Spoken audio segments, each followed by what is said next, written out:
Salut, c'est Denis. Aujourd'hui, on voit pourquoi il est plus facile de travailler à plat que de faire des buts.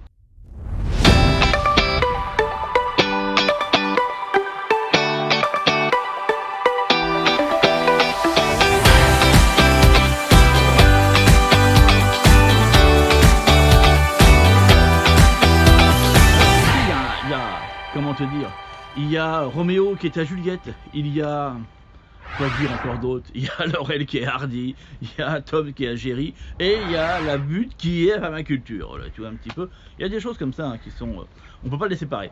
Et donc du coup je vais te faire une petite vidéo sur cette question là, est-il en définitif pas plus facile de laisser les choses comme elles sont que de se prendre la tête à automatiquement faire une butte, et je te parle même pas des buttes autofertiles qui là rentrent dans des processus, on est presque dans la maçonnerie. Écoute, c'est extrêmement simple en fait, c'est que la butte, quoi qu'il en soit, d'ailleurs si tu as un doute dans ce que je vais dire, dis-toi bien une chose, c'est que pour quelle raison on dit qu'il faut buter les oignons, pour quelle raison on dit qu'il faut buter aussi les pommes de terre, quoi quelle raison c'est un petit peu différente, mais pour quelle raison on dit qu'il faut buter l'ail, pour quelle raison on dit qu'il faut buter aussi les pois, pourquoi? Parce qu'à un moment donné ce sont des légumes qui ne supportent pas avoir les pieds dans l'eau, tout simplement, ils ne supportent pas avoir les pieds dans l'eau, et donc du coup le fait de faire un monticule permet une chose toute simple, c'est à l'eau de s'écouler, c'est tout bête en fait à la base. Et donc du coup si tu ramènes ça à tes parcelles au niveau de ton potager, ça veut simplement dire qu'à un moment donné le fait de faire une butte dit que ça répond en fait à un problème, voilà, dit que ça répond à un problème. Putain, ma phrase j'ai bien pensé hein. Nickel hein.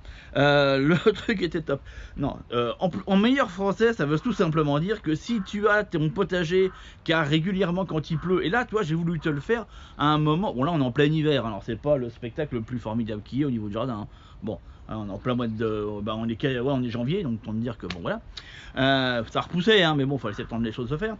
Ça veut dire que là en ce moment il pleut pas mal depuis voilà tout l'automne et tout l'hiver, c'est comme ça, qu'est-ce que tu veux. Bon, et donc on se rend compte facilement si on a des endroits où l'eau stagne, où elle a du mal en fait à s'infiltrer tout simplement, et qu'elle aurait tendance à rester comme des flaques en fait si tu préfères, voire même ce qui revient au même en définitif, ou quand tu marcherais, ça fait un peu comme si tu marchais sur des grosses éponges géantes, tu vois, t'as l'eau qui ressort par en dessous, et ça revient à la même chose, ça veut tout simplement dire que ton sol ne draine mal. Alors c'est vrai que majoritairement c'est dû à un type de sol particulier qui est le sol argileux, mais pas que, faut pas imaginer qu'à un moment donné ce n'est dû que au sol argileux.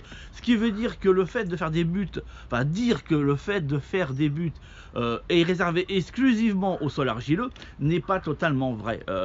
Effectivement, on va retrouver beaucoup de sols argileux qui répondent à cette problématique là, mais encore une fois, il peut y avoir des sols limoneux qui sont complètement tassés par différentes raisons, et qui à force d'être tassés se sont compactés, et en se compactant, tu as bien compris, ça crée une imperméabilité, et donc du coup l'eau ruisselle. Alors soit elle ruisselle, bon en soi on pourrait dire que c'est pas trop, bon qu'à un moment donné de toute façon elle va finir quelque part, parce que si ton terrain est légèrement en pente avec une cuvette, casse pas, à un moment donné tu vas créer une mare hein. Bon, en même temps c'est un mal pour un bien si t'aimes bien les mares, mais bon, c'est à cet endroit là que tu veux faire un potager, t'es un petit peu, voilà, t'es un petit peu enquiquiné, mais voilà, donc du coup si tu veux, voilà, le symptôme étant trouvé, le diagnostic étant fait, la butte de culture devient, j'ai envie de te dire par rapport à ça, la solution qui va permettre de pouvoir drainer ces sols qui se drainent pas, et pouvoir mettre des légumes qui soit ont du mal à avoir les pieds dans l'eau, ou soit tout simplement à un moment donné la majorité, tu sais, enfin c'est très simple,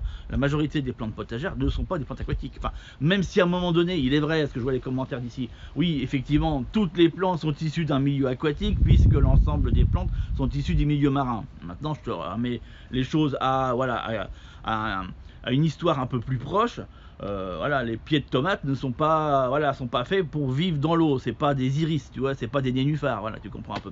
Voilà un petit peu à quoi je fais allusion, c'est plus ça. Donc du coup on fait une butte. Alors après il y a plein de méthodes, j'ai fait des vidéos sur les buttes de culture, le pour, le contre, je vais pas revenir dessus. J'ai eu des commentaires qui ont été faits d'ailleurs sur ces vidéos où je parle des buttes, essentiellement des commentaires en lien, ce qui est pas pour rien, en lien à la butte auto-fertile, et tout ce que j'ai dit dedans je le maintiens et je le signe. voilà, je vais pas revenir là-dessus. Effectivement, le fait d'enterrer du bois, pour moi, est une hérésie, et je resterai là-dessus, de toute façon. Quoi qu'il arrive, j'ai expliqué les raisons scientifiques, voilà, après on veut pas les entendre. C'est comme on dit, il n'y a pas plus sourd que celui qui ne veut pas entendre. Mais bon, après voilà, c'est comme ça. Faut respecter aussi les choix de certains, et puis les envies des autres, comme on dit. Ce qui permet de pouvoir avancer. Quoi qu'il en soit, il va bien falloir que tu fasses une butte si tu, à un moment donné, tu es dans le cas de figure que j'ai énoncé avant. Après, il y a plein de manières de les faire. C'est vrai que de ramener la terre, de prendre de la terre, créer un monticule est la manière la plus simple et la plus facile.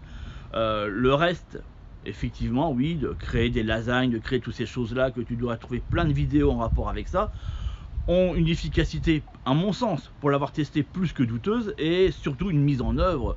Je te dis, c'est de la maçonnerie, de machin. T'es devenu un maçon, quoi. Enfin, je sais pas si t'as envie de te transformer comme ça, quoi. À trimballer des bûches de bois, des machins, des trucs. Bon, je veux dire, à un moment donné, alors, si t'as pas grand chose, si t'as 20 mètres carrés, why not, hein, comme dirait l'autre. Mais enfin, à un moment donné, si t'as 1000 mètres carrés ou 2000 mètres carrés, tu vois, ce qui est mon cas, à un moment donné, tu pètes un câble, tu peux pas. Enfin, c'est ingérable, t'amuser à faire ça. Enfin, c'est titanesque le truc. Enfin, je sais pas, moi je dis ça, voilà. C'est ce que, enfin bon, voilà, c'est ce que je pense. Quoi qu'il en soit, la butte de culture n'a pas objectif, à mon sens, de perdurer dans le temps, de rester dans le temps. La butte de culture est là pour répondre à une problématique. D'accord? Ce qui fait que, inévitablement, vu que tu vas créer une butte et que tu vas mettre en place tous les systèmes que j'explique depuis longtemps par rapport au paillage et au fait de créer de la biodiversité et de créer aussi une biodiversité, surtout au niveau du sol, eh bien, inévitablement, ton sol qui était compacté va se décompacter avec le temps. Ce qui fait que l'idée que l'on aurait de se dire il faut absolument maintenir la butte tout le temps quoi qu'il arrive est fausse aussi, elle est fausse, ça ne sert à rien. À un moment donné, quand ton sol a réussi, je vais te dire, à être suffisamment drainé, il n'y a plus aucune nécessité. J'ai un truc que je regarde, ça n'a rien à voir avec la vidéo, j'ai le sentiment qu'il y a un oiseau qui a été bouffé et dont le squelette est sur l'arbre. Bref, c'est glauque, hein, mais ça me semble, faut que j'aille parce que j'ai pas mes lunettes. Ça n'a rien à voir à mon avis, mais j'ai focalisé dessus. Bref, il faut connaître, hein, je passe souvent du coq à l'âne. Bon, je le reconnais, faut connaître ses défauts. Et donc du coup, à un moment donné, la butte inévitablement va redevenir à plat, ce qui est normal. J'ai envie de te dire, le temps, la pluie, le froid, enfin bon bref, les années, hein, tout simplement, vont faire qu'à un moment donné, ta butte, elle va finir à plat. Et si le problème de drainage que tu avais avant n'existe plus, est-il utile de recréer une butte? Clairement, non, absolument pas. Absolument pas. Si ton drainage est réglé, fin de l'histoire.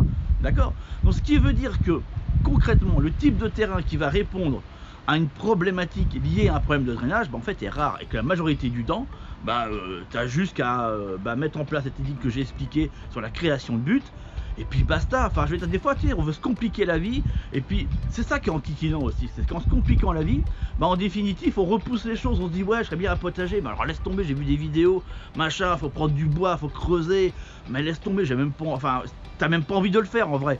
Enfin, tu repousses ça, tu dis ouais, au printemps il fera plus beau, parce que là, laisse tomber, je fais ça maintenant, je vais me peler, machin, enfin, tu comprends. Ce qui fait que ce que tu repousses, tu le fais jamais. Pourquoi? Parce que la mise en route est tellement compliquée qu'en définitive, tu le fais jamais. Alors qu'en fait, si tu veux, la majorité des terrains, et certainement le tien, on n'a même pas besoin en fait. On n'a même pas besoin, tu vois, c'est un espèce de délire qui est lancé, mais la majorité du temps, c'est même pas utile. Donc c'est dommage de se passer de quelque chose, alors que la mise en place d'une parcelle à plat est super simple. Enfin, ça va tout seul, quoi, c'est pas compliqué. Bref, je te laisse là-dessus. Je donne plein d'infos encore en continu. Et tu sais, c'est des vidéos courtes que je fais. Je peux pas tout dire dans une vidéo, sinon ça devient une formation, machin. On est d'accord. Donc, dans la description, tu as un lien, tu cliques dessus, ça t'amène sur une page, tu laisses ton email et je t'envoie 3 fois par semaine des tutos, des astuces, enfin tout ce que je te dis là. Mais là, tu sais, c'est expliqué. C'est expliqué, tu as la méthode, tu as tout le truc. Je donne rendez-vous tout de suite derrière le lien. Ciao, ciao.